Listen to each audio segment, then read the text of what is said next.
Bendiciones para todos mis hermanos. Leemos Mateo capítulo 16 y versículo 24. ¿Ya lo tenemos?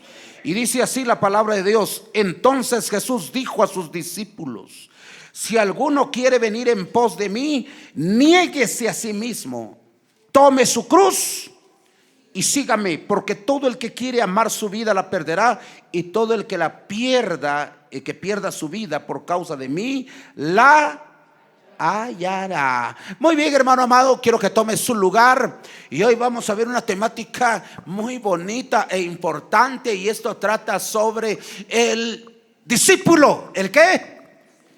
El discípulo. Fíjese que la palabra discípulo, bueno, es fácil de entender, ¿a quien no entiende? La palabra discípulo, al menos en el griego, es koine y significa el aprendiz. El alumno es el que imita a un maestro, el que aprende de su maestro. Y esto no es nuevo, esto viene hoy de tiempo, mucho tiempo atrás, porque desde tiempo atrás ya existían algunas citas bíblicas que mencionaban esto de que el discípulo y el maestro, o sea, están separados. Recuerden que incluso hay un versículo que dice: el discípulo nunca será mayor que su Señor, o sea, su maestro, dice también el evangelio. Y eso es cierto. La diferencia entre un maestro y un discípulo es que alguien está aprendiendo, y en este caso obviamente el gran maestro es el que está ahí arriba. ¿Cuántos dicen amén, hermano? ¿Verdad? Él es el gran maestro. Primer libro de Crónicas 25:8, solo para mostrar la diferencia y que vean que el maestro es el que enseña y el discípulo es el que aprende. Primer libro de Crónicas, en su capítulo 25, por favor, y verso 28. Ubíquese ahí, por favor, y véalo. Es algo definitivo, ¿verdad? Que hay una diferencia entre el discípulo y el maestro. Es decir, muchos han entendido que el discípulo como que es alguien que estaba lleno de autoridad y poder, y no es así, es el que está aprendiendo. Sin embargo, lo que quiero ver no es eso de que es el que está aprendiendo. Lo que quiero ver es qué se necesita para ser discípulo. Solo para ser discípulo, no digamos para un grado mayor, solo para ser aprendiz, que es lo que debe hacer el discípulo.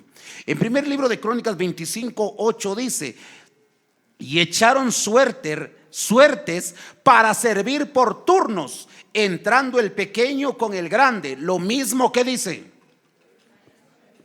el maestro, ¿con quién? Con el discípulo. Es decir, el discípulo era el que estaba aprendiendo del maestro, pero ambos iban juntos en este caso. Entonces, lo que le quiero decir es que había una marcada diferencia entre el discípulo y el maestro, obviamente, para que entiendan de lo que estamos hablando.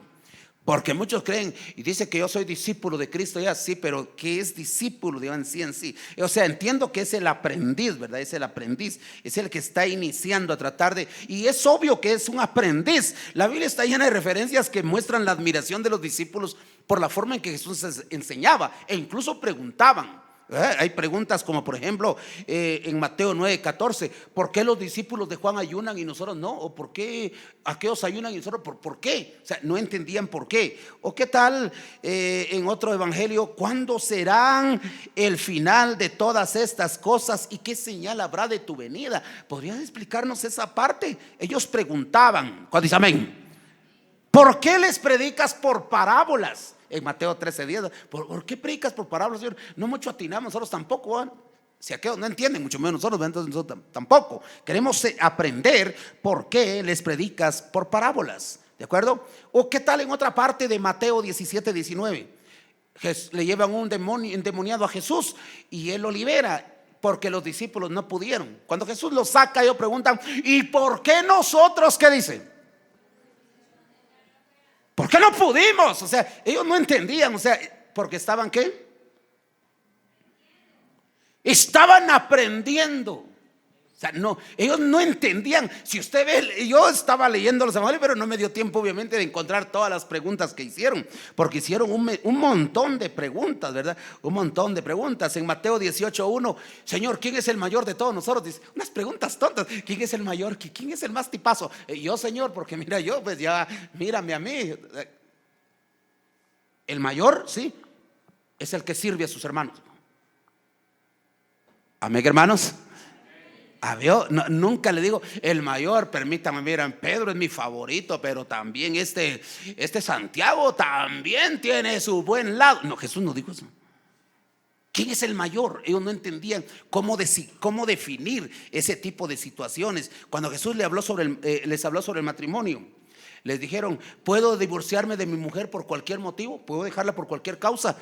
Y Jesús les explica: no, el único motivo por el que pueden dejar a su esposa es si fornica o los traiciona, más bien los traiciona con otro hombre o con otra mujer. Ahí sí pueden divorciarse, pero no se pueden casar de nuevo, dice. ¿Qué?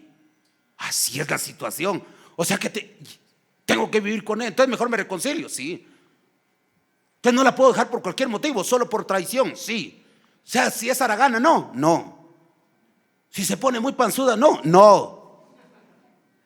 Si se pone fea, no. Solo si ella comete adulterio o el hombre comete adulterio. Y oiga la que si así es la condición del hombre con su mujer, entonces no conviene casarse. Mire, hasta ahí estaban aprendiendo. Entonces no conviene casarse. Claro que no, le digo. No todos son capaces de esto, responde Jesús. Es decir, los discípulos estaban aprendiendo cosas y se extrañaban. No sabían muchas cosas porque ellos solo eran discípulos. ¿Por qué dicen los escribas que Elías debe venir primero, Señor? Si Elías está muerto, ¿cómo dicen los escribas que Elías debe venir primero?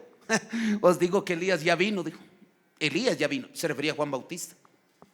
Ellos no entendían que la profecía se refería a Juan Bautista. ¿Por qué dicen que tiene que venir Elías? O sea, ellos preguntaban un montón de cosas. ¿Me estaba oyendo? Montón de cosas porque ellos no entendían muchas de esas cosas. ¿Me entiende? ¿Verdad? Cuando Jesús maldice la higuera, maldice una higuera que no encontró frutos, y la higuera se secó, y se maravillaron y le preguntaron: ¿y por qué se secó la higuera? ¿Entiende? Ellos decían: ¿por qué? Pero Jesús todo lo que hacía tenía un símbolo. Pero ellos no captaban exactamente la idea porque simplemente estaban aprendiendo. Eran discípulos, ¿entiende? Eran discípulos. Entonces, ahora bien, para llegar a ser alguien como ellos, Jesús empieza a poner una serie establece algunas cosas, porque muchos estaban con Jesús y aún así no lo conocían. ¿Cuánto tiempo haces que estás conmigo? ¿Qué le digo? Felipe. Y no se refiere a Felipe Sac, a otro Felipe. ¿Cuánto tiempo hace que estás conmigo, Felipe? Y aún no me conoces, dice. Pero muéstranos al Padre. Cuando yo vine, les mostré al Padre. ¿Que no entienden eso? El que me ha visto a mí, ha visto al Padre. ¿No entiendes eso, Felipe? Más o menos, dice todavía. O sea, ellos estaban aprendiendo, no sabían muchas cosas. Ahora, pero lo que más me llama la atención de todo esto es lo que Dios puso en cierto modo como una norma para ser discípulo. Le digo a sus discípulos: si alguno quiere venir en pos de mí, niéguese a sí mismo, tome su cruz y ¿qué?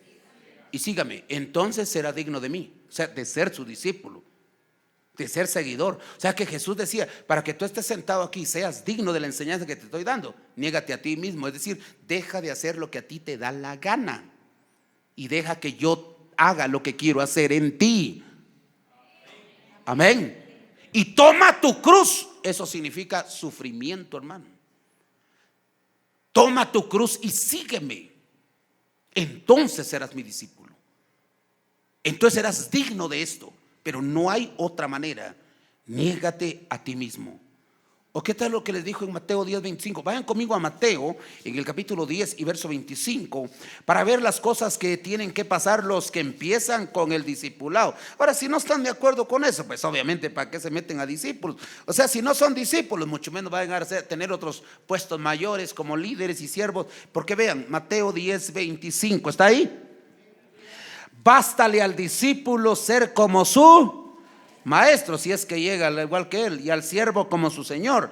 Que si el padre de familia llamaron Belcebú, ¿cuánto más a los de su casa? O sea que si a Jesús le dijeron cállate, Belcebú quiere decir príncipe de los demonios, aunque es un símbolo del mismo Satanás.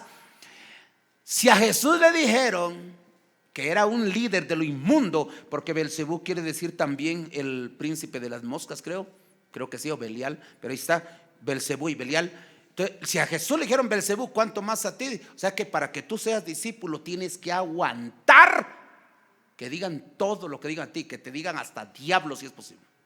Pero te aseguro que si te dijeran diablo a mí tratándome de diablo, a mí, yo, un diablo, ¿dónde están los cachos? A ver, mi color, que soy rojo por el sol que me quema un poco. Y empezaría a alegar, usted aguántese, porque si Jesús se aguantó que le dijeran diablo, Belcebú, bástele a su discípulo ser como su Señor. ¿Qué significa? Que te insulten como le insultaron a él y tienes que aguantar. Entonces eres discípulo de él. Y eso es solo aprendiz. ¿Es solo qué? Solo aprendiz, solo alumno. No estás en la categoría de decir, yo ya soy líder porque aguanto. No, ese es solo el primer paso. Hagan de cuenta que esto es puro militar. ¿Cuál es el curso que se inicia en el servicio militar?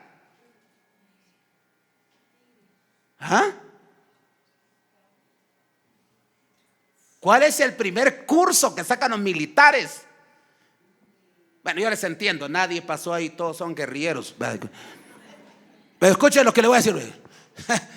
Fíjense, hermano, que el primer curso que se pasa ahí es el curso Otonka, así se llama. O de tigres también es el otro curso. Depende si usted es caibil, va a ser caibil o va a ser paracaidista. Hay un curso, pero hay cursos bases. Entonces el tigre y el otonka es lo más difícil. Es cuando le hacen aguantar hambre, cuando le hacen matar a un perro y que coma carne de perro y todo eso. Entonces eso es lo difícil, el inicio. Parecería ser imposible, pero es que siempre es así. Lo más crítico de cuidar a tu hijo es cuando es chiquito. Él no se mueve por sí solo. Ya cuando es grande se vuelve pate chucho, solo en la calle está. Pero cuando es chiquito tienes que cuidarlo, ¿me está oyendo? Todo le tienes que dar de comer, es lo más complicado cuando son chiquitos. Es lo más difícil. De verdad. Entonces creo que si en el discipulado es exactamente lo mismo. Es cuando vas a sufrir insultos. Yo comencé el ministerio, es cuando más me despreciaron.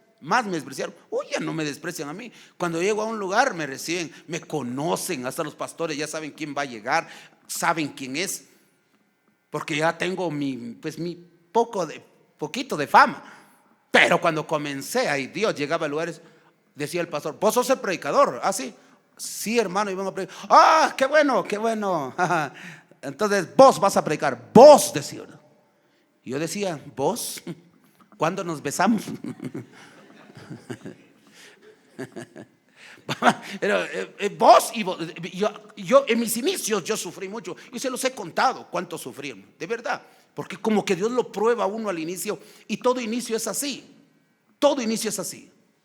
es bastante difícil, hay que ordenar muchas cosas. En el principio el Espíritu de Dios se movía sobre las aguas. ¿Y cómo estaba la tierra? ¿Cómo estaba la tierra? Desordenada y vacía. Hay mucho que ordenar cuando algo inicia, cuando algo comienza. Hay mucho que hacer cuando algo da principio. Y eso es lo que tenemos que entender todos los que estamos aquí. Entonces Dios dice, estas son las cosas que debes hacer. Aguanta los insultos, niégate a ti mismo. ¿Qué tal Lucas 14:26? Lucas 14:26, vaya conmigo allá. Otro evangelio más, viendo las características de un discípulo. Muy bien, ¿ya lo tenemos? Leemos pues 14:26, por favor. Si alguno viene a mí y no aborrece a su padre y madre, mujer e hijos, hermanos, hermanas, y aún también su propia vida, no puede ser mi discípulo. Y el que no lleva su cruz y viene en pos de mí, no puede ser mi. ¿Quién va a aborrecer padre y madre? La mayoría da la vida por su mamá, por su papá, hermano. Incluso hay uno que ignorantemente le dijo a Jesús: Señor, yo te quiero seguir, pero primero deja que entierre a mi padre y a mi madre. Le dijo un discípulo. ¿Qué? Que los muertos entierren a sus muertos. Tú ven y sígueme, le dijo. Olvídate de tu papá y de tu mamá. Porque obviamente hay un aspecto de renuncia en ciertas áreas de la vida espiritual. Porque, por ejemplo, el que no aborrece, la palabra aborrecer es menospreciar, no es odiar. Es decir, tenerlos en segundo lugar. Pero muchos primero, mi papá, mi mamá. Primero ellos me dieron la vida. Mi mamá sufrió 9 meses. Se le hincharon las patas. ¿Y quién va a olvidar a su papá y su mamá? ¿Quién va a aborrecer a su padre o a su madre? Muchos están dispuestos incluso a caer bajo maldición por sus familiares. Eso lo dice el libro de Romanos. Por poco iba a ser anatema por amor de mis hermanos y mis parientes según la carne. Por poco me vuelvo anatema. ¿Y qué quiere decir anatema? Maldito. Por amor de mis hermanos y mis hermanas, por poco me vuelvo maldito. Porque la gente por su familia da la vida, ¿no? Aunque su familia sean diablos, los defienden a capa y espada, ¿no? Y ese es un gran problema, porque tú debes aprender a renunciar padre y madre. No solo hablo del menosprecio, tener en segundo lugar primero Dios y después ayudar a la familia, a tener a los padres. Pero muchos a los padres, si el papá dice, vos no vas a ir a la iglesia, ¿oíste? No te doy herencia si te vas a la iglesia. Bueno, entonces, ¿vas a ir a la iglesia? Ya no, mamá, ya no. ¿Por tu herencia? A veces hay que despreciar casa, dice, posesiones, hermanos, hermanas, y aún también su propia vida, dice. Gente que es llena de cuentos, que no se quiere ni quebrar una uña. Ay, yo si no me meto a hacer nada, es que se quiebra la uña. Y así caminan, ¿ve? Puro Tyrannosaurus Rex con sus manitas arriba. Escuchen, hermano, le voy a decir algo. Si ustedes son llenos de cuentos, no quieren sufrir por el evangelio, va a llegar el día en que le vamos a decir, vamos a limpiar el terreno. Muchos cuando hay que limpiar terreno, ay, si no me meto yo, dicen, ay, no, es asqueroso, inmundo, ay, no, ay, ¿qué vamos a tocar ahí? Capaz que, no, solo de pensar todo ese microbiero.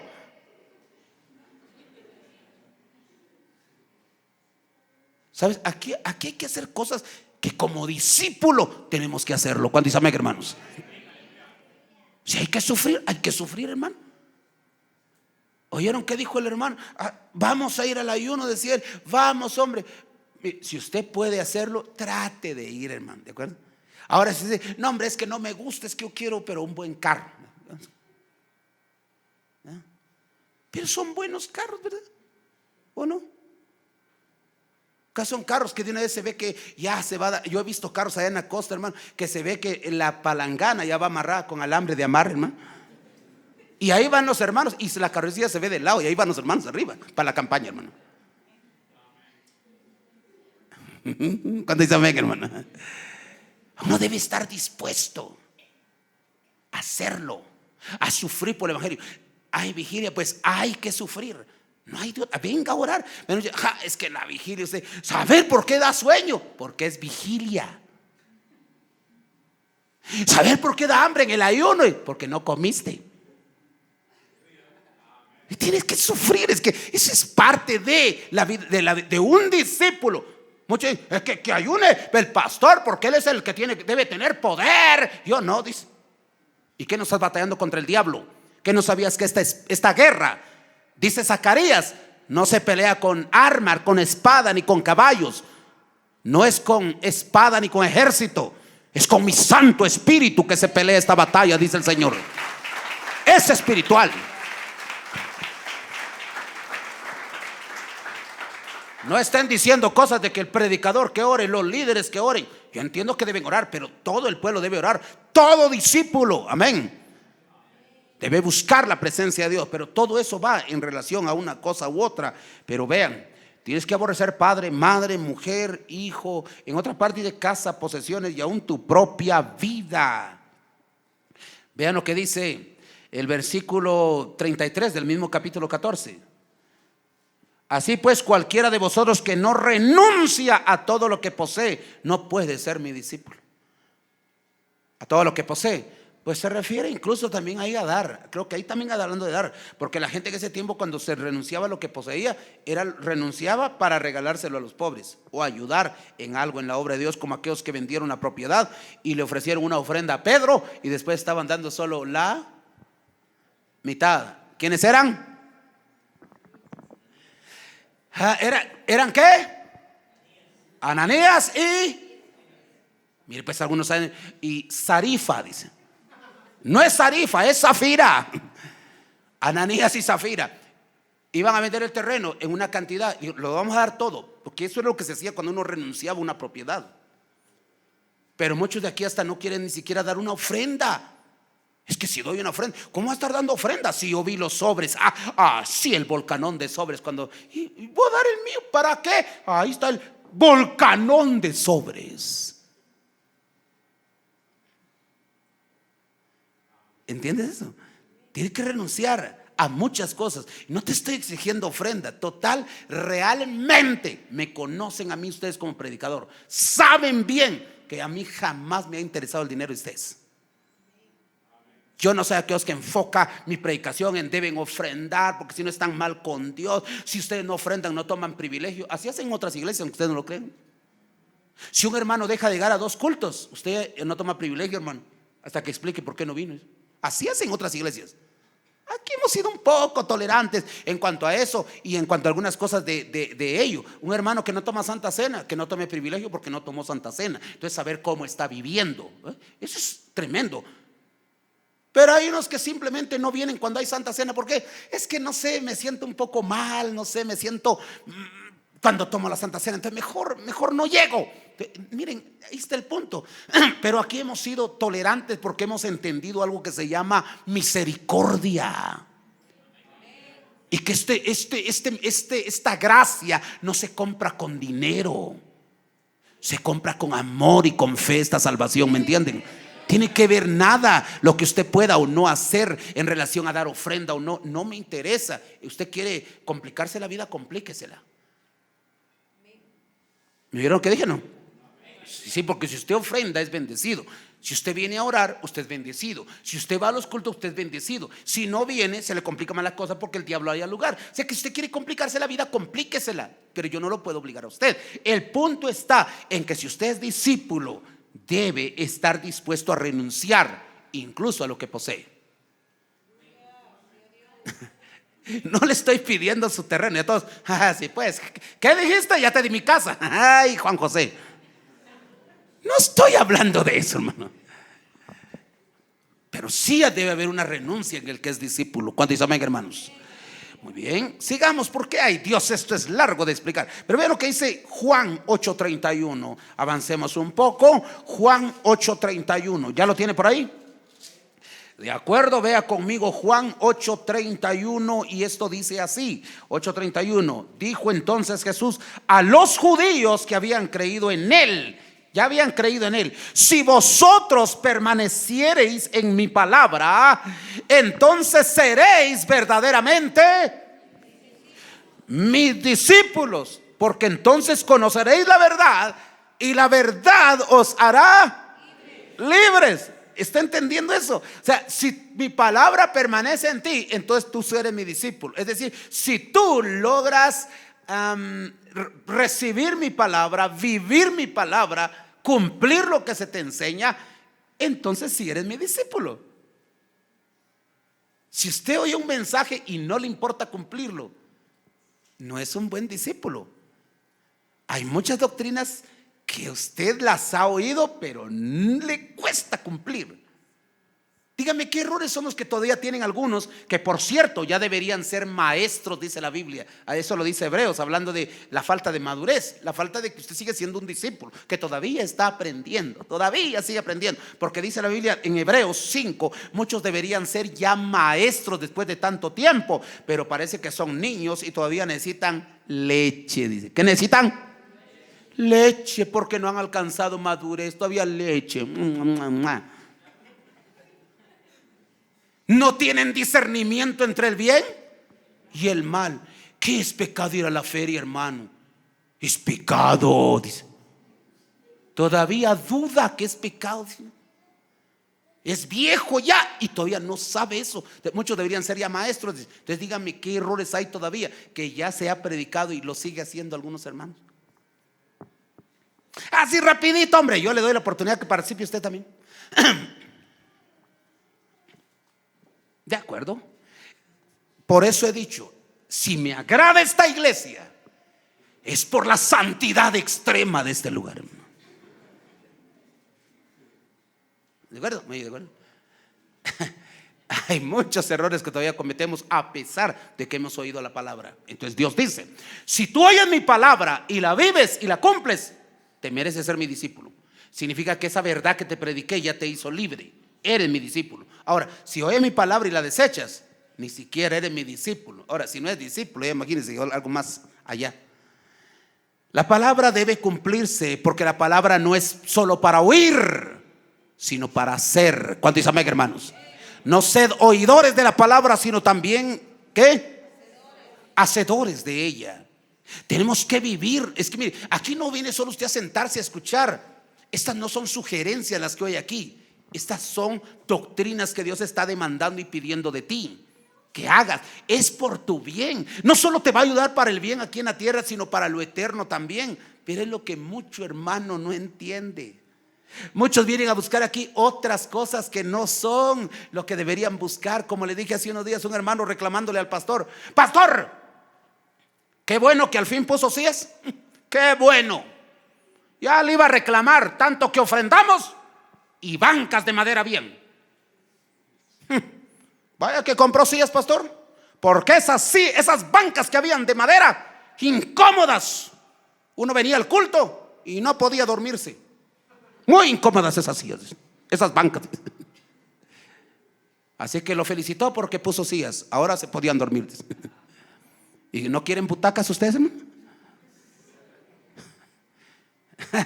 Capaz que si traemos butacas aquí bien cómodas, capaz que cuando mire todos con lentes oscuros, para que no se mire que están durmiendo. Hermano amado, quiero que vea esto. El discípulo tiene que aceptar la doctrina, la palabra. Obviamente una palabra correcta, una palabra fiel, digámoslo así, ¿verdad? No revelada de Dios, no doctrinas mediocres por ahí mundanas que se están moviendo ahorita, en que apoyan el pecado y todo. No. 15:8 de Juan, sigamos con esto. 15:8, ¿lo tiene por ahí? Muy bien, 15:8 de San Juan. En esto, escuche por favor, es glorificado mi Padre, en que llevéis mucho fruto y seáis así, ¿qué dice? Mis discípulos. O sea que el discípulo, ¿qué debe llevar? No oigo nada. ¿Qué debe llevar? ¿Quieren ver cuál es el primer fruto? Verso 10. Si guardare mis mandamientos, permaneced en mi amor. Punto 1. Usted debe permanecer. ¿De dónde debe permanecer? Dice en amor. Ya sé qué va a decir. Yo permanezco en amor. Jamás he dejado a mi amor a mi novio. No estoy hablando de ese amor, ni de esa mujer, ni de ese hombre. Si permanecéis en mi amor, si guardáis mis mandamientos, permaneceréis en mi amor. O sea, ese es un fruto. El primer fruto del Espíritu es ¿qué? Amor. Y Dios está diciendo aquí: entonces serán mis discípulos. Si es que la palabra, obviamente ustedes la cumplen. Dice: en esto es glorificado mi Padre, en que llevéis mucho fruto y seáis así mis discípulos. O sea, si nosotros llevamos frutos, tenemos los frutos del Espíritu Santo, llevamos cosas buenas. Porque cuando está hablando de los frutos, está hablando de las cosas buenas, como el amor, el gozo, la paz y todas esas cosas buenas. Entonces seréis mis discípulos si llevamos esos frutos que Dios está pidiendo, empezando con el amor, que es el que encabeza siempre. Hermano, esos frutos son amor, gozo, paz. Dígame, a ver, digan todos amén conforme voy diciendo los frutos y usted me dice si usted los tiene. ¿Está bueno? ¿Está bueno? ¿Está bueno? Usted grita amén si los tiene. Los frutos del Espíritu son amor, gozo, paz, paciencia, benignidad, bondad, templanza. ¿Se dio cuenta cómo fue bajando el volumen? No. ¿Se dieron cuenta o no se dieron cuenta? Ya en el cuarto. Amén.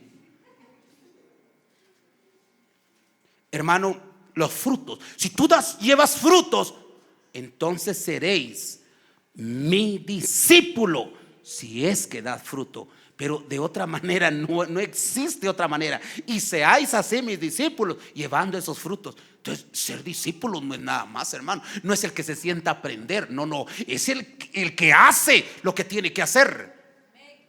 Es como un estudiante. ¿Qué tiene que hacer el estudiante para que realmente sea un estudiante de verdad, estudiante? Porque ¿qué significa la palabra estudiante? Pues va, para que la definamos más claro aquí. Ya vamos a darle cierre a esto. Disculpen, ¿qué es un albañil? Pues va, si no me entienden. ¿Ah? ¿Qué hace el albañil? El que lleva a cabo una obra civil de construcción, ¿correcto? Y si no lo hace, ¿qué es? Pues no es albañil. ¿El panadero qué hace? Hace pan, de acuerdo, ahí está. Entonces, ¿qué hace el estudiante? Estudiar. ¿Cómo te van a decir estudiante a ti? Sale rojo todo. Disculpe, ¿y por qué salió todo rojo? Es que el aceño se le perdió el lapicero negro, pues marcó todo rojo. Tú no eres estudiante si sale todo rojo. Como no sería panadero. ¿Y usted qué es? Panadero. ¿Hay pan? No, dice. ¿Qué clase sería? Tú eres estudiante, o sea, discípulo, aprendiz de Cristo. Tienes que aprender todo de Él. Incluso, repito, la palabra discípulo quiere decir el que imita a su maestro. Tengo que tratar de ser igual a Él porque estamos aprendiendo de Él. Aquí no digan, yo no quiero ser igual a Juan José. No le dije que sea igual a mi hermano, negrito, alto y guapo. No le dije que fuera igual a mí. Usted tiene que ser igual a Cristo. ¿Cuándo dice amén? Porque lo que yo estoy predicando es la palabra de Dios, no mía. ¿Cuándo dice amén, hermano? ¿Entiende eso? Ese es el punto. Así es, mi apreciable hermano. Entonces hay que entender todo esto y jamás creerse superior, porque dice, como dice Mateo 10:24, no es el discípulo mayor que su maestro. Jamás va a ocurrir.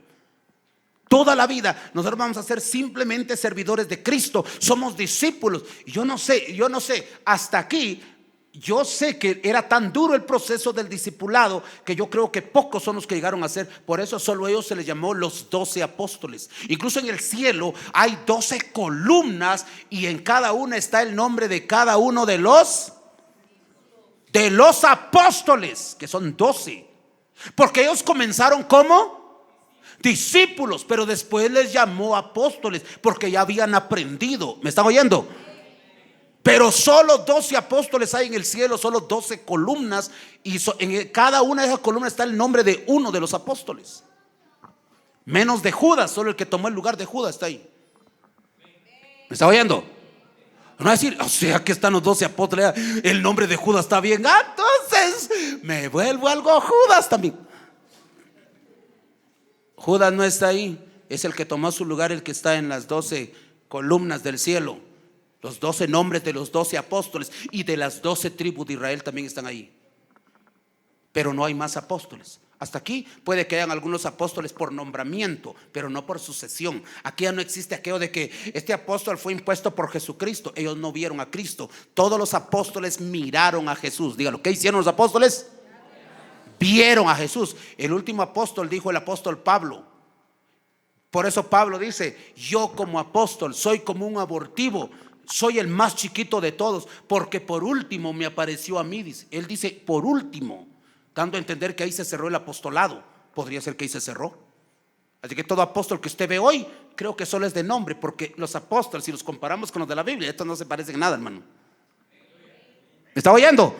No se parecen nada a los apóstoles de la Biblia. El apóstol no sé qué dice, el apóstol no sé qué dice. Solo en avión no les puede hablar usted porque hable con mi secre, dice. Queremos una campaña, no puede, dice. Usted no puede ni siquiera accesar a él porque si invade su espacio contamina su aire. Tal vez ni se bañan algunos horribles que contamina su aire ni que nada. Es una soberbia que se mueve y dicen que son apóstoles. No existe tal cosa, creo ya, hermano. Como último, como a un abortivo, él me apareció a mí, dice Pablo.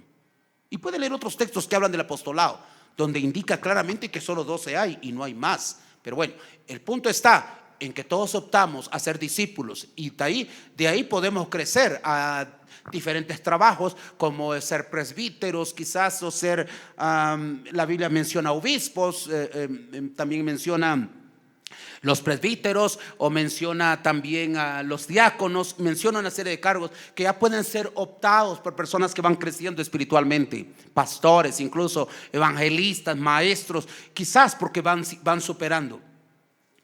Pero mientras tanto, si todavía nosotros no sabemos discernir entre lo bueno y lo malo, creo que todavía somos discípulos, hermano. Preguntando constantemente, preguntando: hermano, ¿será malo pegarle a mi mujer, digamos? Porque yo le pegué porque no me hizo picante. Entonces, había un motivo. Yo pienso que está justificado. ¿Qué dice usted? Yo no soy abogado, tonto.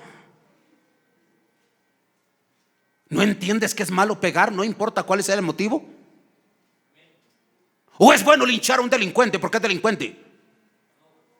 ¿Ya vio? Pero él diría: es justificado, nos ha robado. Ay, Dios, todo lo que ha hecho es que ya me tenía cansado, y en el nombre de Cristo le voy a dar una santa manada. ¿Será posible que no entiendas que es malo ciertas cosas hacer? Hay un montón de cosas que son malas y tú lo sabes. Y si eres un discípulo que ya aprendiste y entendiste, vas a dejar de hacerlo, porque la palabra debe permanecer en ti y vas a llevar buenos frutos, no malos. Otro fruto es el gozo. ¿Hay gozo en su corazón, hermano? No, pero amén. ¿Hay gozo? Pues, ¿por qué no? Dice. No. Por eso, ¿sabes qué dice Deuteronomio 16? Y estaréis verdaderamente alegres. Repítalo, ¿cómo dice Deuteronomio 16? Y estaréis verdaderamente verdaderamente. ¿Sabe qué quiere decir verdaderamente? Que es real, es genuino, pues. No que uno tiene que dar rato. Den un aplauso, pues, hermano. Por favor, mi aplauso, hermanos. Uno tiene que estar pidiendo ahí, porque ustedes no lo hacen. Entonces, si usted realmente está alegre desde que viene, bueno, se echa cremita Nivea para que no duela mucho las manos y aplaudir. ¿Cuánto es alegre, hermano? Usted viene gozoso, viene alegre, verdaderamente alegre. Son buenos frutos del discípulo. ¿Ya vio? Esta es esta calidad. Así que yo doy gloria a Dios por esta palabra. Amén. Yo de verdad doy gloria a Dios por esta palabra que hoy Dios ha puesto para cada uno de nosotros. Bendito sea el nombre de Jesús. Así que, hermano amado, por favor, quiero que ore conmigo. Ya póngase de pie, vamos a orar al Todopoderoso y que Dios nos ayude. Bendito Dios. Muy bien, hermano amado, entonces, como discípulos tenemos que llenar muchas medidas que Dios pide para que podamos por lo menos optar a ser discípulos. Por lo menos optar a ser discípulos. Clamen conmigo, mis hermanos. Bendito.